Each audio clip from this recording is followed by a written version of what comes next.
2000년 전 한 존재의 죽음이 있었다. 그것은 사랑이었다. 그것은 새 생명의 시작이었다.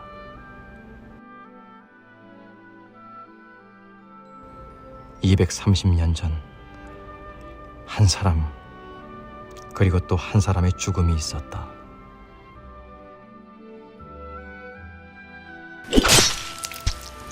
그것이 시작이었다. 우리의 시작이었다.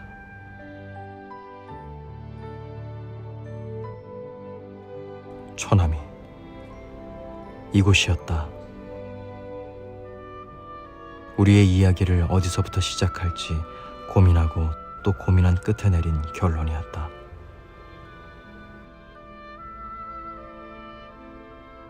초남이 이곳은 엄마 뱃속이었다. 생명이 잉태한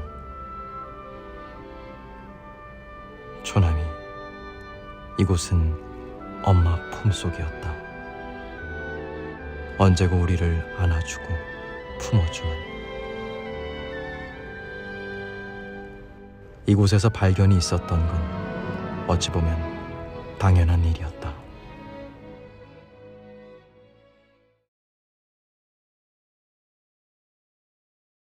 이게 건용 57년이라 했다는 얘기예요. 건용 57년이 1800년대 같은데 57년이요? 91년엔 순교하셨고 94년이야? 그럼 윤지연이가 92년 1792년 1792년이요. 92년? 예. 예. 그날이 2021년 3월 11일 목요일 천남의 성전에는 11시에 미사가 있고 이제 10호부터 파고 올라갔는데 8호 봉분을 걷어내고 한 30cm 정도 이렇게 파고 들어가니까 제기 접시가 숟가루가 이렇게 들어있고 그리고 이제 5호 쪽을 갔는데 또 30cm 정도 파니까 사발이 나왔습니다. 여기는 접시가 나왔는데 여기는 사발이 나왔어요. 근데 먹으러 써있는 글씨가 있으니까 그럼 유해가 나오겠네. 팠대요. 근데 보통은 한 1m 정도 파면 나온답니다. 유해가. 근데 이렇게 파도 안 나오고 이상하네. 분명히 이게 나왔다는 것은 있을 텐데.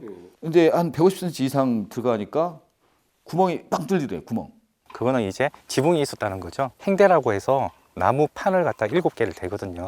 오랜 시간이 되다 보니까 그 나무는 다 썩고 그래서 이제 밑에는 이제 유골이 나오겠다. 더 팠더니 과연 유해가 나왔는데 좀 독특한 것을 발견했대요. 이 보통은 이제 유해가 나오면 이렇게 하늘을 이렇게 바라보고 있는데 3호, 5호 이분은 옆으로 천남의 성지가 보이는 쪽이에요. 신기하게. 미사를 하고 있을 때 문자랑 보냈더라고요.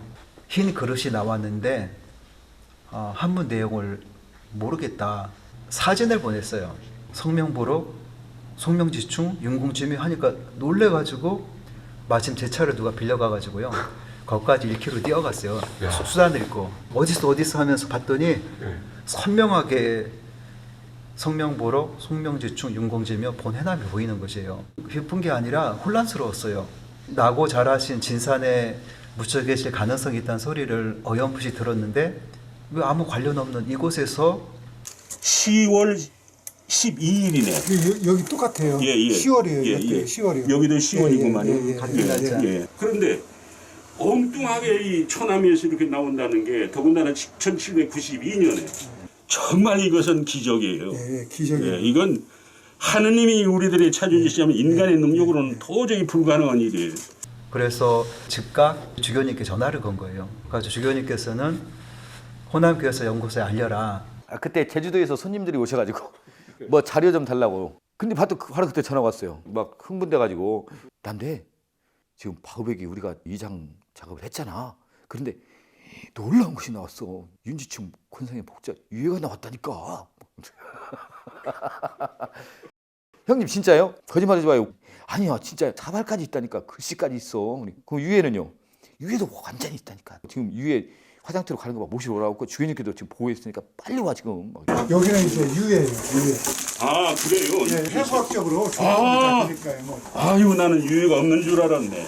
아이고 천주님 감사합니다. 이건 아니고 주기님은 서울에서 내려오시는 길이어서 교육청에 들렀다가 바로 다른 신부님들하고 가셔서 보고 있는 중이었습니다. 그리고 우리가 들어갔죠. 표정을 막 그렇게 크게 드러내지 않으신 분인데 그래도 환하게 정말 웃으시면서 그 참 너무 감동이었대요. 막 하나님께 감사하고 놀라우면서도 이제 우리가 뭘 해라 뭔가 그 어떤 책임감. 이 유해가 정말 이 복자 유해인가 DNA 검사도 하고 탄수연대 측정은 다 이제 여러 가지 가능한 방법을 해서 그 근거를 제시해서 발표를 해야 될 것 같아요. 그 준비를 이제 해 하셨으면 좋겠어요. 아유, 제가 이제 김성호 씨한테 이야기 듣고 막 전율이 일어나고 가만히 있을 수가 없어 막 이렇게 달려왔어요. 아, 하나님께서 주신 아주 큰 선물인 것 같아요. 성부와 성자와 성령의 이름으로 아멘. 하늘에 계신 우리 아버지의 이름이 거룩히 빛나시며 여기가 윤지충 권상이요. 2021년 3월 11일 그동안 유한검 복자 일가의 묘가 있었던 자리로 알려져 왔던 초남이 바오베기 묘역 이장 작업 중에 발견이 있었다. 안 그럼 어디에 있다가 가매장 해놨다가 일로 옮겼는가 그걸 모르겠고. 개장한 총 8개의 무덤 가운데 8호로 명명된 무덤에선 포개진 2개의 접시가, 5호와 3호로 명명된 무덤에선 한자가 적힌 사발이 유해와 함께 나왔다. 발견은 그 사발에 적힌 한자가 230년 전 성리학의 나라 조선에서 천주학을 따르다 처음으로 죽임당한 2 선비, 한국교회 최초의 순교자 윤지충과 권상현의 이름을 품고 있다는 것이었다. 사발에다가 인적사항을 아주 잘 썼죠. 이름, 세례명, 태어난 해, 보는 뭔가, 무덤을 쓴 날짜. 지충이라는 그 글씨를 봤을 때 참 정말 뭐라 할까 뭉클하게 감동, 막 뭔가 말을 표현할 수 없는 것입니다. 또 이 묘의 위치에 대해서 써놨다는 거죠. 다른 사람의 묘는 오른쪽에 있고 이 사람의 묘는 왼쪽에 있다. 그러니까 한 사람을 찾으면 한 사람 것까지 또 찾을 수 있도록.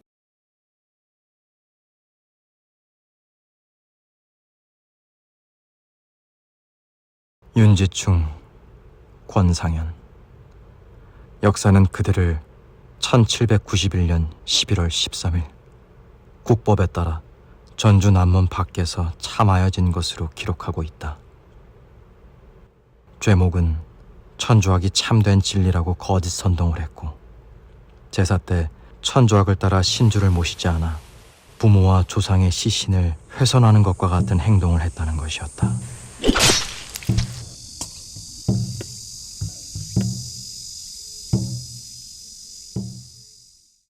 저는 사실은 이번에 순교자들 위에 발견되기 전까지는 2 순교자에 대해서 이렇게 많이 알지 못했어요. 관심도 특별히 가지지 않았고. 저도 윤지충 권상에 대해서는 그렇게 처음에 깊이 안 생각했어요. 우리 전통적인 문화 안에서 조상제사 문제 가지고 처음에는 윤지충 권상에 대해서 회의적이었어요.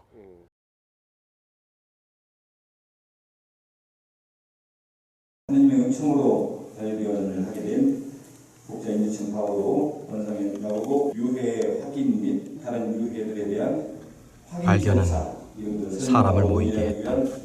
자리를 마련했습니다. 그 다음 날 관계자분들이 다 모였어요. 어떻게 앞으로 할 것인가에 대한 의논을 했죠. 가장 먼저 필요한 것은 발굴된 장소가 포크레인으로 작업해서 나온 것이기 때문에 그것을 새로 조사했으면 좋겠어요. 복자들의 유해가 또 남아있을지 모르니까. 전북대학교 고고문화인류학 교수님이었던 윤덕향 교수님. 혹시 계신지 안 계신지 어느 부분을 조사할 필요가 있지 않을까 생각이 듭니다. 그 다음에 유해 확인 작업과 보존에 대한 설명, 일단은 저희가 이제 사활을 통해서 이게 정말 2분의 유해다라는 것이 거의 90% 이상 이제 신경이 가는데 과학적인 근거를 대야 되니까 정밀 감식을 해서 과학적 근거를 이렇게 대주셨으면 좋겠습니다. 그리고 전북대학교 해부학교실의 송창호 벨라도 교수님. 만약에 치아가 나오지 않으면은 대퇴보를 일부 사용을 해서 검정을 이걸 해야 될 것이다. 그렇게 발견의 확인, 진정성 검증을 위한 팀이 꾸려졌다. 작년에 그 진산 마켓니 이제 유해를 발굴해서 확인했을 때 이제 그분들이 참여해서 하신 분들이고, 그래서 이제 어떻게 보면 연습을 다 해놨으셔서. 이 두 양반은 양집 준비된 사람들입니다. 작년에 진산에서 5월달, 10월달 발굴 작업하는데 이런 결과를 올지 꼭 트레이닝 시키는 것 같아요, 하느님이. 왜 하느님은 이런 방법으로 두 분의 유해를 우리에게 보내주셨는가? 너희들이 순교자를 진심으로 공격하려고 하면 기도해라. 순교자는 기도하는 사람들이다. 그 확인과 검증으로 우리 조상들이 우리가 얻는 건 무엇일까? 이분들이 과연 어떠한 삶을 살았을까? 과연 지금 우리에게 어떤 메시지를 던지고 있을까? 그런 점에 관심을 가져야 이 발견, 발굴이 의미가 있지 않을까? 발견이 윤지충과 권상현을 가리키자 이내 그들이 누군지 떠올리게 됐다. 한국교회 첫 순교자, 조상 제사를 거부하다 순교한 분, 그리고 다음엔 진산 사건. 진산이 고향인 또 가만. 근데 왜 여기 묻혀있지? 여긴 진산이 아니라 초남이 바오백이잖아. 단순히 순서에 있어서 최초의 사람이다. 단순히 제사를 반대한 사람이 아니라 우리 신앙에서 말하는 하느님께 묘려된 사람이더라고요.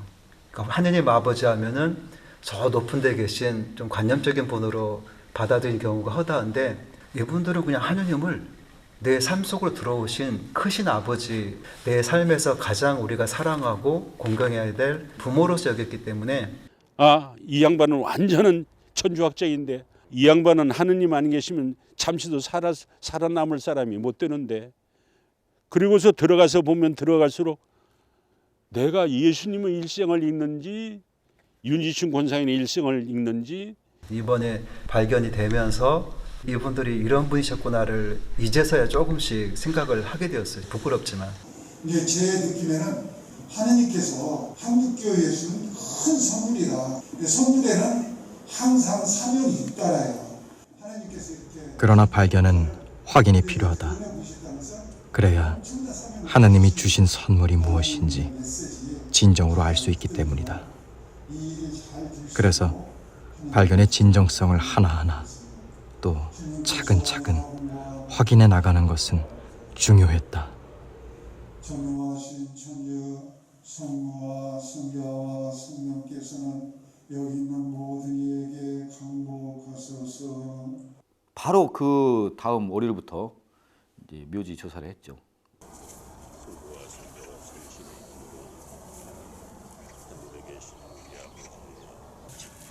여기가 1m 80에서 나왔다고 했죠.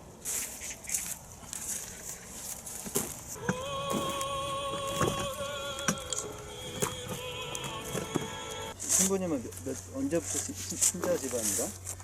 몇 대째 되지? 제가 알기로는 증조 고조는 모르겠어요. 이게 뼈 아니야, 뼈 조각? 이 뼈 조각 아니야? 뼈다. 저도 뭐 하나. 오 예스. 유해는 4일 정도 지난 뒤에 이제 전북대학교 해부학실로 옮겨서. 근데 전북대학교 해부학실도 이게 참 신기한 일입니다. 이제 코로나19 상황 때문에 학생들이 수업을 비대면으로 수업을 하니까 이 기회에 리모델링을 하자 이분들이 처음으로 썼습니다. 발견의 진정성 확인 작업은 모두를 움직이게 했다. 발견 공간을 다시 한번 살펴보게 했고, 발견된 유물과 유해를 자세히 또 전문가적으로 파악했으며, 발견의 진정성 확인과 관련된 교회의 가르침과 사례를 알아보게 했다. 그리고 그에 필요한 조치와 검사를 진행하게 했다. 그러자 놀랍게도 속속 또 다른 작은 발견들이 이어졌다. 처음에 권상현 복자 묘를 다시 재점검해봤는데 어떤 편인지 잘 모르니까.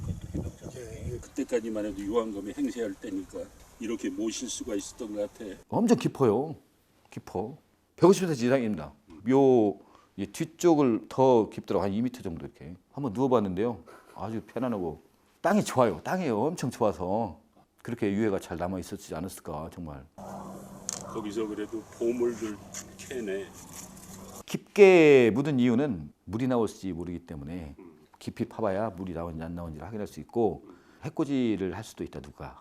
나중에 부관 참시 같은 건 더 하고 막 그러잖아요. 사람들이 잘 드러나지 않도록 좀 깊게. 비석 같은 것도 쓰지 않은 이유는 그 가족이나 아는 사람만 아는 겁니다. 이게 이 사람의 무덤이라는 것을. 많이 나와. 다 해보니까 그 3호, 5호, 8호가 묘 방향이 비슷합니다. 일치. 같은 시기에 조성이 된 것들은 묘가 방향이 같거든요. 그리고 이제 흙을 다 쳐서 나온 것들은 이제 해박실에 다시. 5호에서 제일 많이 나왔어요. 유해가. 윤지충. 이만한 뼈도 나오고 머리카락도 나오고. 아무튼 그렇게 해가지고 이제 한 4일 정도 걸려서 다 했죠.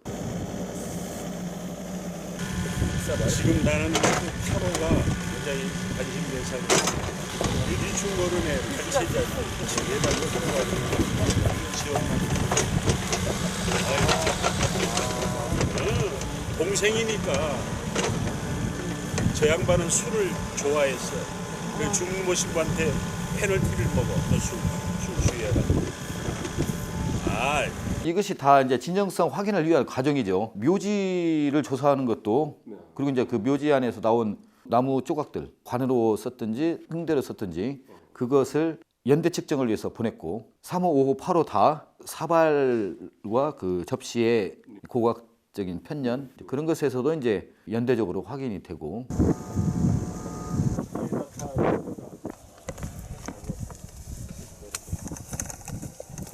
이제 유해 확인. 전북대학교 회복실에서 그 유해를 다 이제 흙을 털고 다 맞춘다고 하더라고요. 두개골부터 해가지고 이 사람 뼈가 다른 사람 뼈가도 확인을.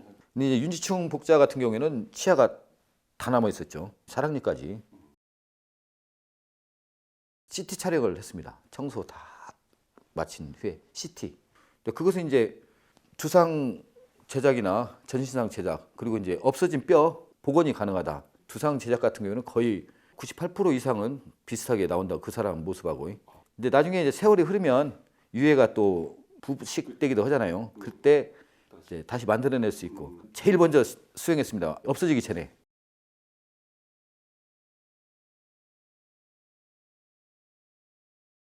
그리고 이제 전화가 왔죠.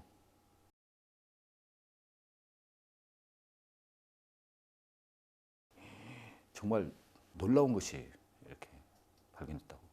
저희가 이제 유해를 일일이 이렇게 분류를 하고 흙을 터는 과정에서 보니까 뭔데 그래요? 어떻게? 윤지충 바오로 복자께서 참수형을 당하셨잖아요. 근데 5호 유해에서 5번째 목뼈 5번 목부에서 칼로 베인 듯한 애리한 흔적 날카로운 도구에 잘린 흔적이 그 조각까지 고스란하게 남아있는 것을 보고 깜짝 놀랐습니다.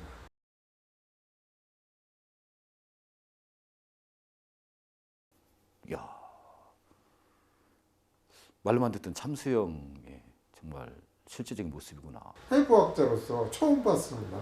목숨을 바쳐 신앙을 증거했다는 실제적인 모습이구나. 뒤에서 봤을 때 왼쪽에 요 윗모서리 여기가 옆으로 비스듬하게 이렇게 잘려있는 목을 이렇게 눕고 있을 때 오른손잡이 칼라로 쳤을 때 여기 애리하게 그 사이로 잘리지 않았나. 정말 참수당한 순교자의 유해다. 이것이 이제 분명히 드러나는 정말 감동적인 순간이었습니다.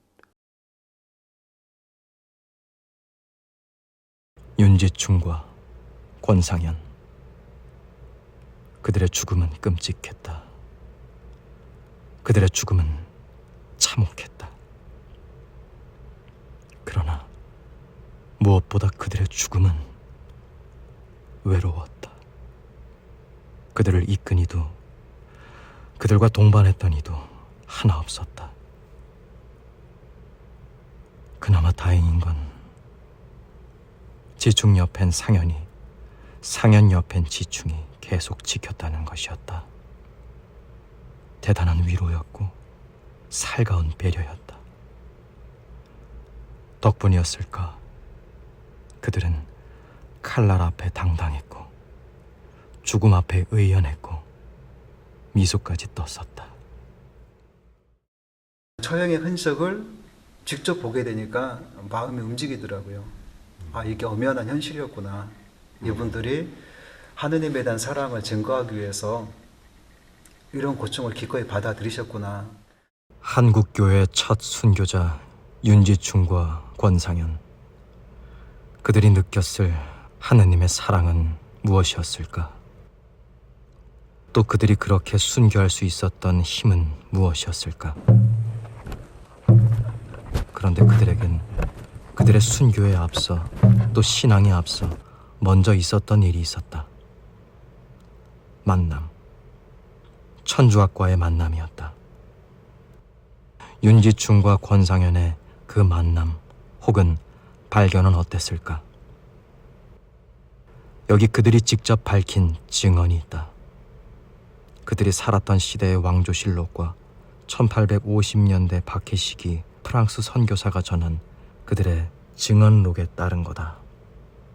그러고 보니 발견은 그 전에도 있었다. 개묘년 봄, 저는 진사시에 합격했습니다. 다음해 겨울, 한양에서 지내는 동안 명례방골에 사는 중인 김범우의 집에 우연히 들리게 됐습니다. 그리고 그 집에서 두 권의 책을 보게 됐는데 하나는 천주실이었고 다른 하나는 칠극이었습니다. 저는 그 책들을 훑어보면서 천주란 분이 계시고 그분이 우리 모두의 아버지시고 하늘과 땅, 천사와 인간, 그리고 이 세상 모든 만물의 창조주시란 걸 어렴풋이나마 느끼게 됐습니다. 저는 이 모든 것들이 너무나도 명확하고 이해하기 쉬웠고 참된 길을 찾고 참된 덕을 얻는데 큰 도움이 되겠다 생각했습니다. 그래서 저는 이 두 권의 책을 빌려 소매에 놓고 고향집으로 돌아왔습니다. 그 만남은 뜻하지 않은 우연적인 만남과는 다른 것이었다. 기다리고 기다린 끝에 찾고 찾은 끝의 만남. 어찌 보면 발견이었다. 단순히 소개받은 천주교가 아니라 천주교를 접하기 전에도 어떤 진리에 대한 갈망은 있었던 것 같아요. 뭔가 그 답을 찾는데 그런 열망을 가지고 있던 터의 천주학을 접하게 되면서 여기에서 찾아냈던 것이에요. 윤지충과 권상현이 처음 만난 천주학. 그것은 어떤 것이었을까? 충격과 놀라움. 그런 것 아니었을까? 그렇다면 충격과 놀라움 앞에 그들이 한 행동은 무엇일까? 그리고 그 책들을 집중적으로 공부하고 묵상한 지 3년쯤 지나서부터 그것들을 실천하기 시작했습니다. 3년 동안의 집중적인 공부와 묵상, 그리고 실천. 발견과 만남 앞에 그들은 들뜨지 않았다. 대신 그들은 찬찬히 살폈고 곰곰이 생각했다. 일종의 수도 생활이죠. 매일 피정이죠. 그것도 한 달, 두 달, 1년, 2년 살피고 또 살피고 생각하고 또 생각한 것이었다. 그걸 3년 하는 겁니다. 그리고 그렇게 3년쯤 흘렀을 때 실천하기 시작했다. 그런데 잠깐, 왜 그때였을까? 뭔가 새롭게 찾은 게 있어서? 그러면서 자기 신앙에 확신을 얻은 거예요. 확신을 얻은 다음에 세례를 받습니다. 그렇다면 그건 무엇일까? 그들이 살피고 살핀 끝에, 생각하고 생각한 끝에 다시 만나거나 발견한 그건 무엇일까? 그것이 혹시 그들이 무시무시한 칼날 앞에, 또 참혹한 죽음 앞에 신앙을 당당하게 증거하고 미소까지 띠며 의연하게 순교할 수 있었던 힘이고 원천은 아니었을까? 이렇게 단단한 믿음, 깊은 믿음을 가진 분이 최초의 순교자가 됐다는 게 우리들에게는 정말로 한국 천주교의 은총이에요.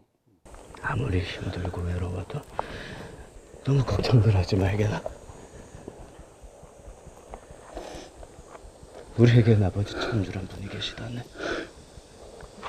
생각해 보세요. 사람은 인지상정이에요. 그 매를 맞은 사람이 태연자약하게 예수 마리아나 찾고 형장으로 걸어가면서도 그래 나머지 세월 잘 살아. 우리 생명은 이런 것이야.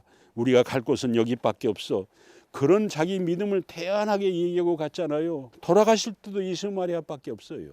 그걸 누가 듣기 좋으라고 써놓은 글이 아닙니다. 현실 사실이에요. 그래서 그대들에게 원하네.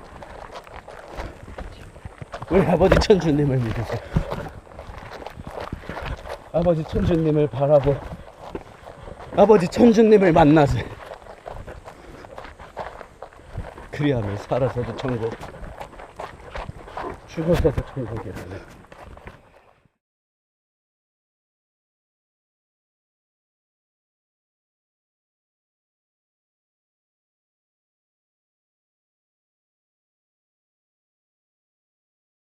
파로도 이렇게 보니까 팔꿈치 아래 또는 무릎 아래 그런 뼈들이 없는 것을 발견을 했고, 두 번째 목뼈에서 칼로 베인 듯한 흔적도 발견을 해서 진정성 확인 과정이 다음으로 가져다 준 또 다른 발견은 파로 무덤 유해에서였다. 말로만 들었던 능지처참이 이런 거였구나. 신앙을 지킨다는 것이 무엇이고 하나님을 섬기기 위해서 목숨을 바친다는 것이 무엇인가가 피부로 와닿는, 마치 하나님의 은총을 우리가 눈으로 볼 수 없으니까 예수님이 인간의 모습으로 이렇게 오셔서 이렇게 보여주신 것처럼, 야, 이건 성사다, 성사. 선연한 능지처사의 흔적. 도대체 이분은 누구실까? 당시 전주 지역에서 능지처참을 당한 분 딱 세 분입니다. 유한검 아우구스티노, 유관검, 그리고 윤지연 프란치스코. 그러니까 유한검 아우구스티노는 이제 치명자 사내, 유관검은 이제 형제이기 때문에 아무래도 묻혔으면 같이 묻혔을 가능성이 크고, 남아 있는 것은 윤지연 프란치스코밖에 없는데, 윤지충 복자의 무덤 밑에 있고 능지처참의 흔적이 있고 두상 개체 결과가 비슷하고, DNA 검사를 그러면 이분도 해야 되겠다. 유해 감식을 특히 뼈를 가지고 나이 추정이라든지 키라든지 성별 이런 것들은 큰 어려움은 없었습니다. 이제 가장 어려운 점이 유전자 분석을 하고 그걸 감식을 하고 하는, 다행스럽게도 1년 전에 안동 권 씨, 또 해남 윤 씨 5분의 친족들로부터 유전자 검사를 위한 검체를 받아놓은 게 있었습니다. 그래서 그거하고 이번에 이제 새로 유해에서 발견된 유전자하고 윤지충 복자하고 DNA 검사를 비교해봤을 때 YSTR 검사를 해봤을 때 100% 일치하게 나왔죠. 그리고 다른 해남윤 씨 집안 사람들하고도 100% 일치하게. 완전히 그분들은 다 100% 일치하는 것으로 나왔습니다. 유전자 연구소에 황 대표님 제일 먼저 아신 거죠. 네. 흥분해가지고 저한테 전화로 일치한다. 물론 얘기는 했지만은 진짜 그 일치한다는 그 소식을 들었을 때는 뜰 듯이 기뻤습니다. 이로써 파로 무덤 유해의 주인공은 1801년 신유박해 때 능지처사로 순교한 윤지충의 동생 윤지연인 것으로 새롭게 밝혀졌다. 진정성 확인 과정이 가져다 준 또 다른 선물이고 기쁨이었다. 파로에서는 그냥 백자 제기만 나왔어요. 거기에서는 누구신지 알 길이 없었는데 이제 함께 살펴보면서 파로의 유해하고 오호 유해의 상당히 비슷하다, 유해를 봐더라도. 그래가지고 진소 신부님도 윤지충 복자의 동생 윤지연 복자가 아닐까 그때부터 짐작을 이미 하셨어요. 또 그것이 유전자 검사를 통해서 이제 증명이 된 거죠. 윤지현 프란치스코, 윤지충의 5살 아래 동생으로 신유박해 때 천조학을 위해 외국의 선박을 불러들이는 역모를 꾀했다는 죄로 유한검 형제와 함께 전주 남문 밖에서 능지처사됐다. 자신의 형 윤지충이 순교한 바로 그 자리에서 형이 받은 차명보다 더 참혹한 능지처사형으로 순교한 것이었다. 하지만 그는 원래 천조학에 적극적인 사람이 아니었다. 난 모루 정말이요, 난 모루. 형이었기에 끝까지 말리지 못했을 뿐이지. 신주를 패하고 제사상에 음식을 올리지 않는 천주학도 받아들일 수 없었소.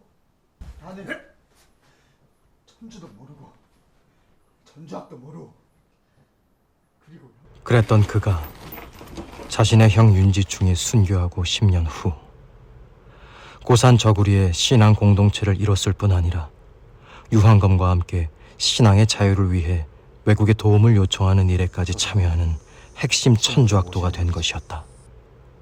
그가 그렇게 바뀐 이유는 무엇일까? 혹시 그의 형 윤지충의 순교가 영향을 준 건 아니었을까? 신해년 저의 형 윤지충과 권상현이 처형되는 것을 보고도 어찌 사악하려는 마음을 가졌겠습니까? 그러나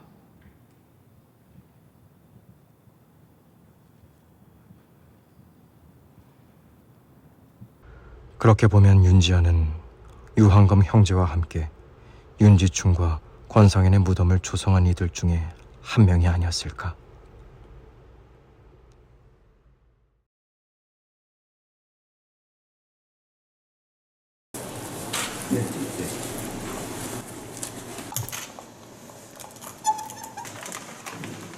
그렇게 5개월여가 지나고 발견의 진정성 확인 과정이 어느덧 마무리됐다. 그 최종 결과는 무엇이었을까? 먼저 묘소 수습 및 유물 감식 결과다.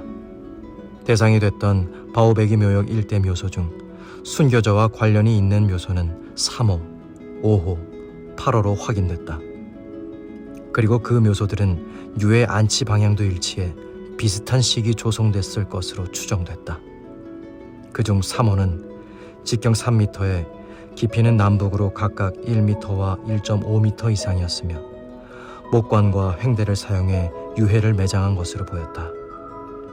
유물은 묘광 중앙부 위쪽에서 백자 사발지석이 출토됐는데 18세기 후반, 19세기 전반의 것으로 추정됐고 그 안에 무덤에 묻힌 사람이 권상현임을 보여주는 명문이 또렷이 적혀 있었다.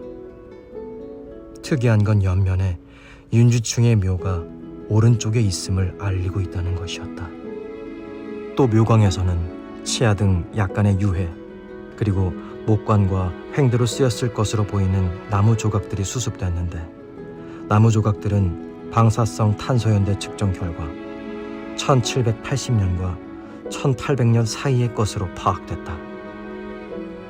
다음으로 5호는 직경 2.9m에 깊이 1m 내외의 크기로 역시 목관과 횡대를 사용해 유해를 모신 것으로 보였다. 유물은 3호와 마찬가지로 묘광 중앙부 위쪽에서 18세기 후반, 19세기 전반의 것으로 보이는 백자 사발 지석이 출토됐고 그 안에는 윤지충의 인적사항이 명문으로 또렷이 적혀 있었고 3호 백자 사발 지석과 마찬가지로 사발 옆면에 왼쪽으로 권상현의 묘가 있음을 알리고 있었다. 묘광에서는 머리카락 등 다수의 유해와 목관과 횡대로 쓰였을 나무 조각들이 수습됐는데 나무 조각들은 방사성 탄소연대 측정 결과 1785년부터 1890년 사이의 것으로 추정됐다. 마지막으로 8호는 직경 2.7m에 깊이 1m 이상으로 횡대 없이 목관 흔적만 있었다.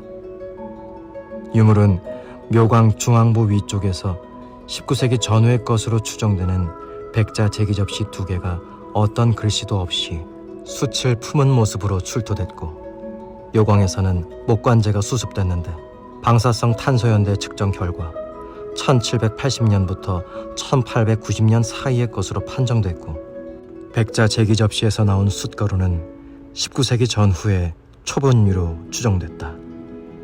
이로써 권상현과 윤지충을 지목하는 백자 사발지석이 나온 3호와 5호 무덤은 1792년 10월 12일에 조성된 것으로 글씨 없이 백자 제기접시 2개만 나온 8호 무덤은 3호와 5호 무덤과 비슷한 시대지만 그보다는 늦은 시점에 조성된 것으로 최종 판단됐다. 이어서 유해 감식 결과를 보면 먼저 성별은 모두 남성으로 드러났고 나이는 각각 31세에서 41세 사이, 29세에서 39세 사이, 27세에서 37세 사이로 추정돼 3호, 5호, 8호 유해가 권상현, 윤지충, 윤지연의 것이 맞다면 그들의 순교 당시의 실제 나이인 41세, 33세, 37세와 유사했다. 다음으로 키는 권상현으로 추정되는 3호가 좀 작고 윤지충과 윤지연 형제로 추측되는 5호와 8호가 비슷한 것으로 나왔다. 특이 소견으로는 3호 유해가 머리뼈 일부와 목뼈가 소실돼 있어 어떤 형태로든지 자극이 있었을 것으로 보이고 5호 유해에서는 5번째 목뼈에서 단칼에 베어나간 차명의 흔적이, 8호 유해에서는 2번째 목뼈와 양팔과 양다리뼈 위에 칼로 잘린 흔적이 있어 능지처사형을 당한 것으로 추정케 했다. 마지막으로 Y 염색체 부계 확인 검사, 즉 유전자 검사는 3호의 경우는 안동권 씨 후손 3명과 총 17개 유전자형 중 16개가 일치해 동일 부계 혈연 관계임을, 즉 같은 안동권 씨임을 추정할 수 있었고 5호와 8호는 해남 윤 씨의 후손 4명과 총 17개 유전자형 중 17개 모두가 일치해 두 유해 다 해남 윤 씨 집안임을 확인할 수 있었고 5호와 8호 두 유해 사이의 검사에서도 모두 일치해 같은 혈연 관계임이 확인됐다. 이에 따라 3호 유해는 1791년 11월 13일 전주 남문 밖에서 차명으로 순교한 복자 권상현 야고보로, 5호 유해는 같은 날 같은 차명으로 순교한 복자 윤지충 바오로로, 8호 유해는 그로부터 10년 뒤 같은 장소에서 능지처사로 순교한 복자 윤지연 프란치스코로 최종 판단됐다. 뼈는 거짓말을 안 했다. 이 세 분의 그 순교 복자님의 유해 발견은 주님께서 주신 선물인데 미리 준비를 철저하게 하신 다음에 주신 것이다라는 생각입니다. 이미 그 1년 전에 마켓니의 그 유해를 감식을 통해서 미리 훈련을 시키고 또 유해 감식의 어떤 팀을 구성할 수 있게 해주고 족보를 통해서 친족을 찾는 유전자 검사 비교하기 위한 사전 결과도 미리 준비해 주시고 또 한 15년도 더 된 해부와 실습실을 세 분의 복자가 오시기 전에 리모델링을 딱 맞춰가지고 아주 깨끗하게 준비를 하고 있었던 겁니다. 그래서 그런 것들이 우연한 발견이 아니고 미리 계획된, 사전에 준비된 하느님의 선물이다. 사실 이 복자들 230년 전, 220년 전에 그렇게 살았고 신앙 증언을 했고 이제 책을 통해서 또 읽고 했지만 어쩌면 사람 만나듯이 만난 것은 어쩌면 이번이 처음일 수도 있다. 이 사발을 보고 유해를 보면서 묘지 조사하고 유해 검사하면서 마치 그분들의 목소리가 지금 들리는 것처럼 만나서 하나가 되는 과정, 그런 과정을 이렇게 쭉 겪었던 것 같아요. 그래서 9월 1일 날 진정성 확인 교령을 발표하는 것이 좀 더 큰 의미가 있었다.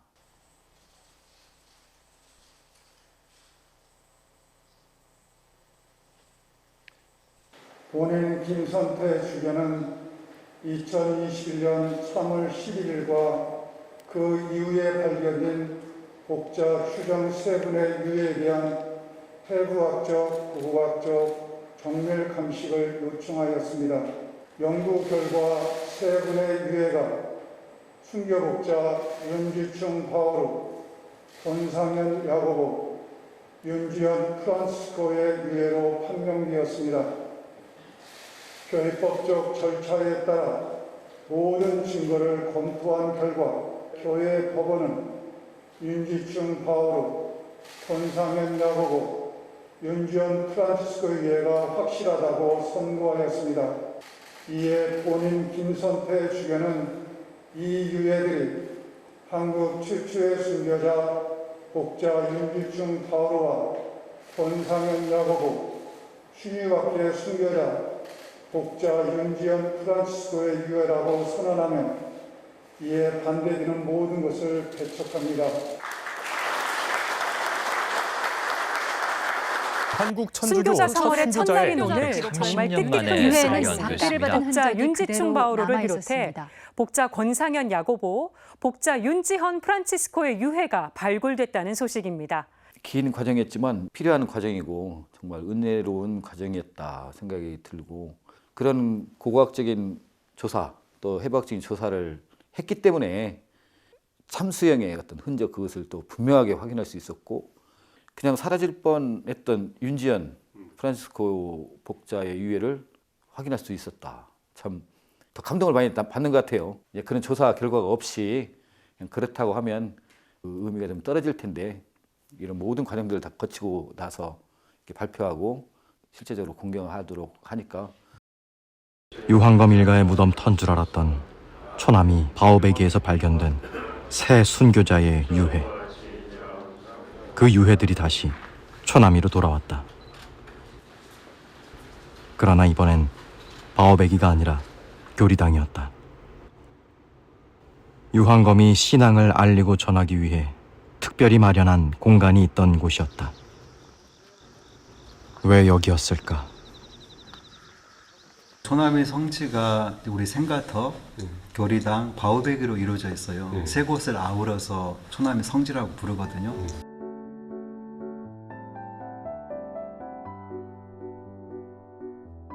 웅덩이가 있는데, 메다니깡이 있는데 거기가 이제 파가졌다는 걸 알기 때문에 이게 바로 유황검이 여기에서 살았던 생가터가, 이게 왕솔밭이라고 하는 데서 유황검이 교리를 가르쳤다. 여기가 바로 교리당이고 첫 교리를 가르쳤고 첫 미사를 지냈고 첫 공소, 말하자면 천주교.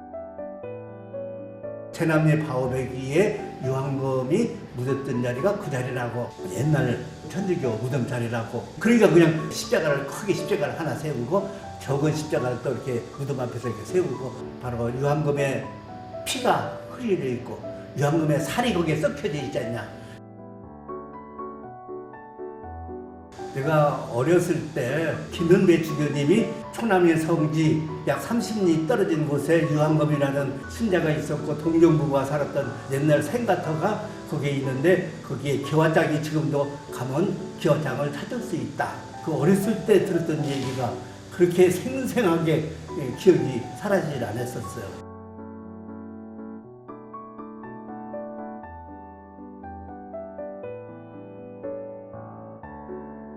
초남의 성지 하면은 주로 동정부부를 먼저 떠올렸어요. 평범하지 않은 그런 삶 때문에 사람들의 관심을 많이 모으는데, 동정부부에 대한 관심을 가지면서 이렇게 들어가면은 결국은 유황검 복자가 보여요.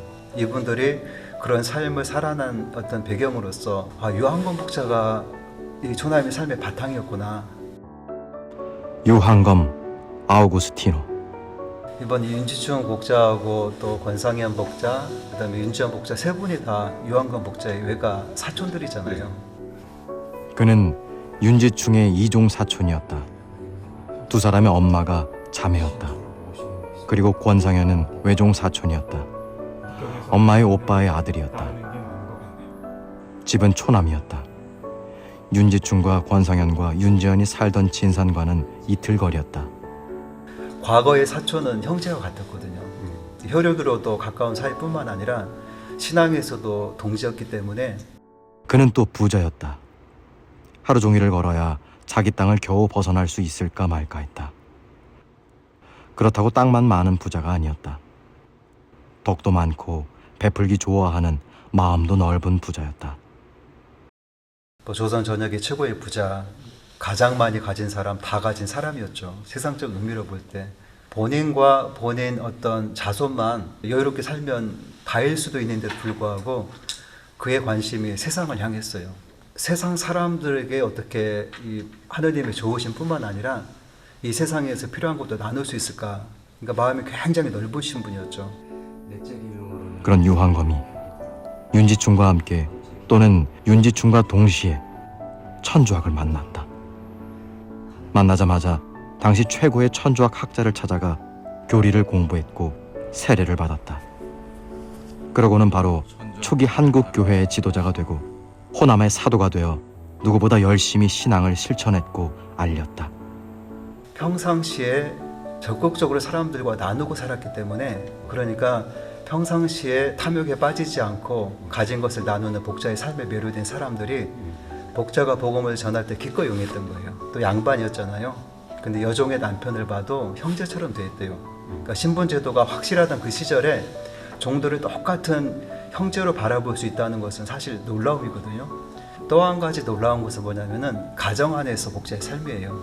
가정 안에서부터 사랑을 사셨어요. 그러니까 며느리 루갈다나 또 아내 하느님의 종 신이의 어떤 증언들을 보면은 요한관 복자가 가정 안에서부터 얼마나 사랑을 실천하셨는지를 알 수가 있어요.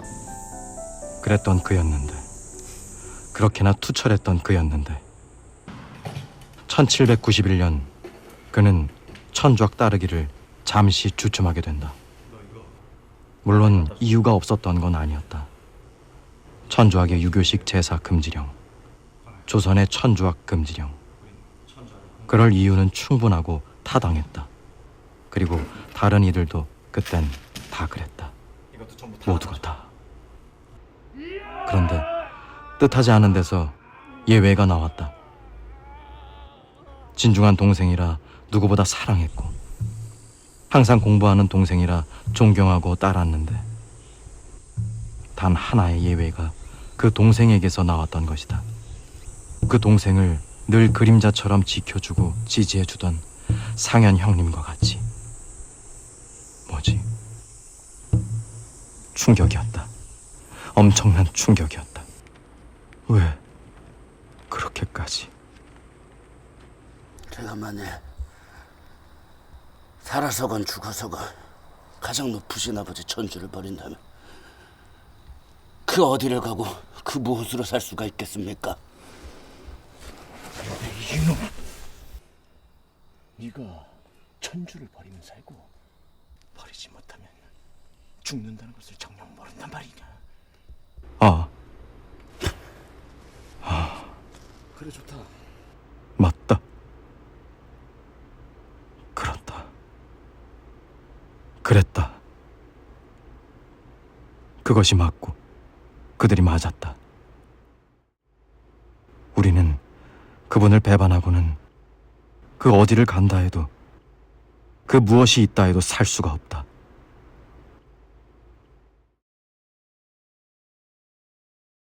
이후로 유한검에게 윤지충과 권상현은 부끄러움이었고 반성이었고 기쁨이고 은총이고 자랑이었으며 꼭 전해야 할 가르침이었을지 모른다.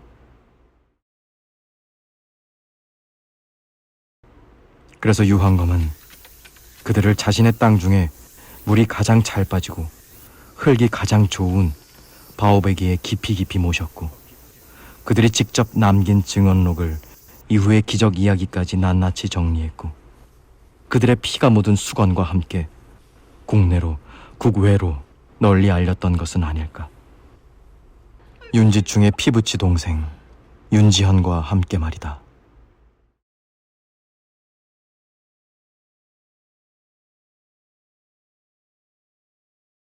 저는 이번에 이 일을 겪으면서 가장 관심을 가졌던 것이 요한관 복자의 지향이었어요. 이 무덤에서 어떤 마음을 품으셨을까?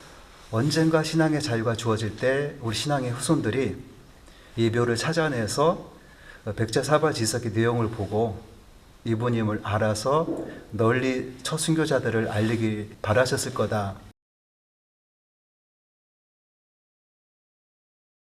유한검은 왜 그렇게 윤지충과 권상현을 알리고 싶어 했을까? 그들이 첫 순교자였기 때문일까? 그들이 보여준 믿음 때문이었을까? 혈육으로 가까워서 이렇게 위험을 무릅쓰고 모신 게 아니라 첫 순교자로서 이 두 분을 공경했던 거예요. 우리 조선에서 신앙을 증거한 첫 순교자이기 때문에 공경하는 마음이 그만큼 컸기 때문에 위험을 무릅쓰고 기꺼이 당신 땅에 있게 묻으셨던 거죠. 어쨌든 초남이 바오베기에서 발견된 새 순교자의 유해는 교리당에 모셔졌고 유한검도 동상으로 남아 함께 모셨다. 이분이 바로 저 앞에 모셔진 어떻게 보면 사촌들인 순교자들이 세상에 알려질 수 있도록 또 기여하신 분이다. 신자들이 새 순교자만 보고 가지 마시고 이분들과 유한검 복자를 함께 좀 바라보라. 그런 이제 차원에서. 윤지충과 권상현이 순교한 지 10년 후 유한검도 순교의 길을 갔다. 가장 참혹한 형벌로 거의 모든 가족과 함께. 멸문지화는 물론이고 파가저택으로 살았던 흔적마저 지워지면서 그런 그의 곁에는 윤지충의 동생 윤지연도 있었다. 가장 가까운 신앙적 동지로.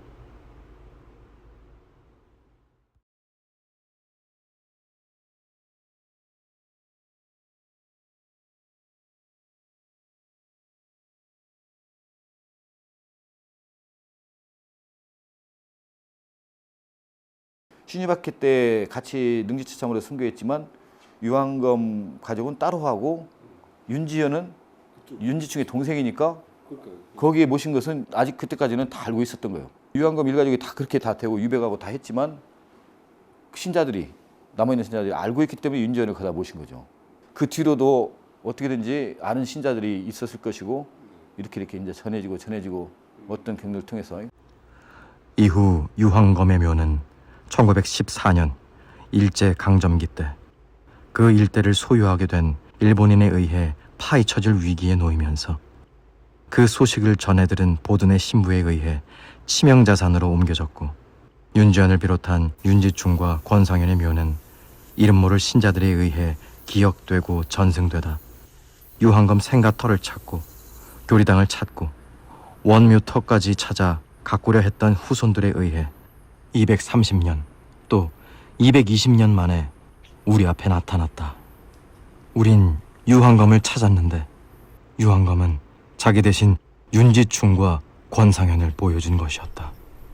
그 일대 어디에선가 유한검 복자 가족이 110년 넘게 부셔졌던 원 묘지터가 있던 곳이다. 유해가 흙이 하나가 된 그런 역사잖아요.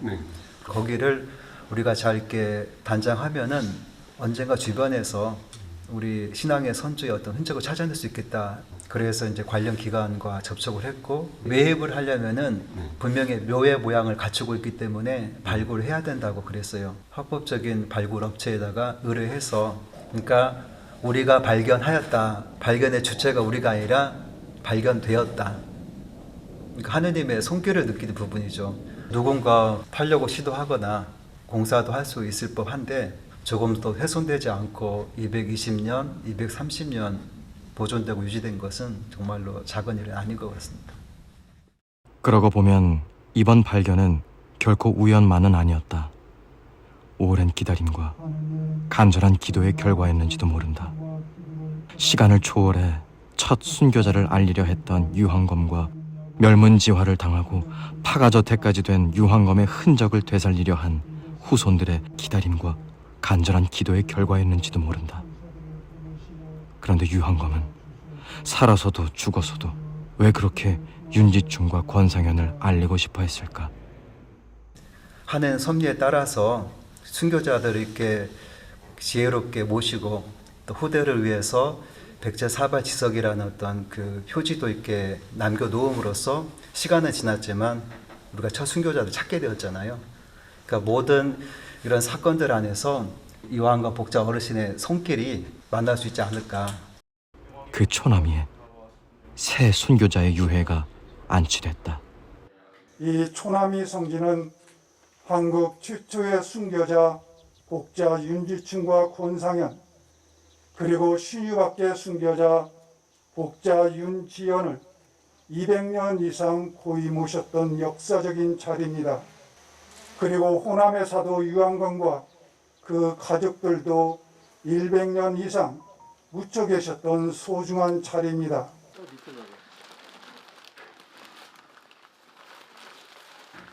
윤지충과 권상현은 삼강오륜을 저버린 죄인으로 크게 비난을 받았었고 조선사의 전체를 뒤흔들며 참수되었기 때문에 그 시신을 거두는 것은, 그리고 그분들을 자신의 땅에 묻는 것은 더더구나 위험한 일이었습니다. 그럼에도 유한검은 그분들을 거두는 일에 마음을 쓰셨고 그분들에게 자신의 땅을 내주기까지 하셨습니다.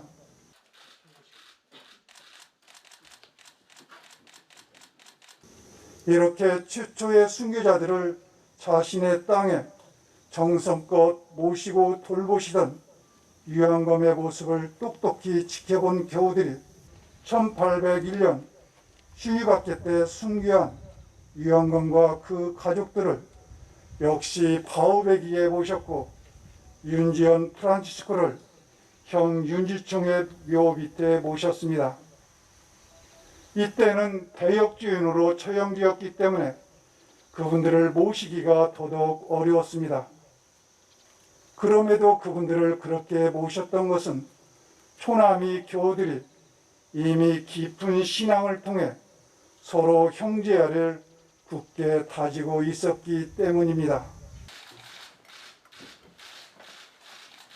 이처럼 바오베기의 묘소는 호남 천주교의 발상지인 이곳 초남이 신앙 공동체의 형제를 새롭게 비추어주고 또 우리가 앞으로 실현해야 할 교회의 본질을 선명하게 제시하기 때문에 순교 복자들의 유해를 이곳에 모시는 것은 당연하고 마땅합니다.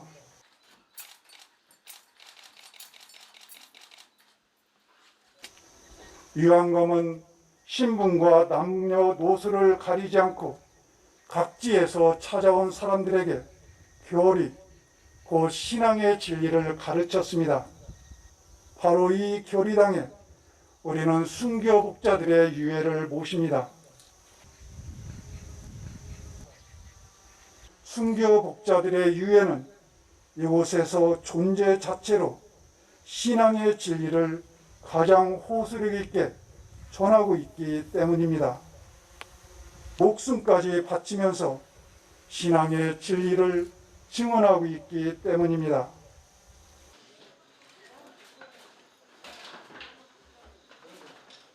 앞으로 전국에서, 아니 세상 곳곳에서 찾아오는 순례자들은 순교의 직접적인 증거인 이 유해를 보고 하느님께서 분명 존재하신다는 진리를 확고하게 믿을 것이고, 나아가 하느님을 삶의 최우선 자리에 모시겠다는 결심마저 하게 될 것입니다.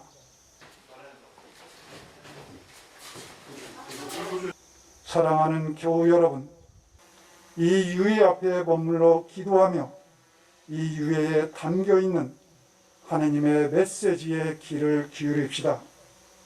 그리하여 우리가 순교자의 모범을 품받아 예수 그리스도께서 걸어가신 그 길을 함께 걸어갑시다.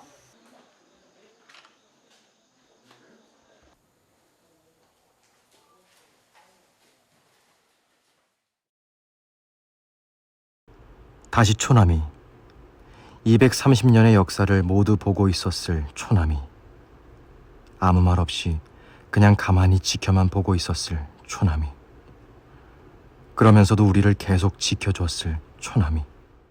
이쪽이 5호에서 나왔던 윤지충 바오로 순교복자의 터고요. 그 다음에 이쪽이 권상현 야고보 순교복자의 터이고요. 저 아래쪽에 있는 여기가 윤지현 프란치스코 복자의 순교자들의 이제 묘토였던 거죠. 그 초남이가, 그리고 그 초남이 바오베기 언덕이, 또 그 초남이 바오베기 언덕의 순교자가, 또 그 순교자들을 모신 또 다른 순교자가 그토록 지키고 전하고 알리고자 했던 것은 무엇일까?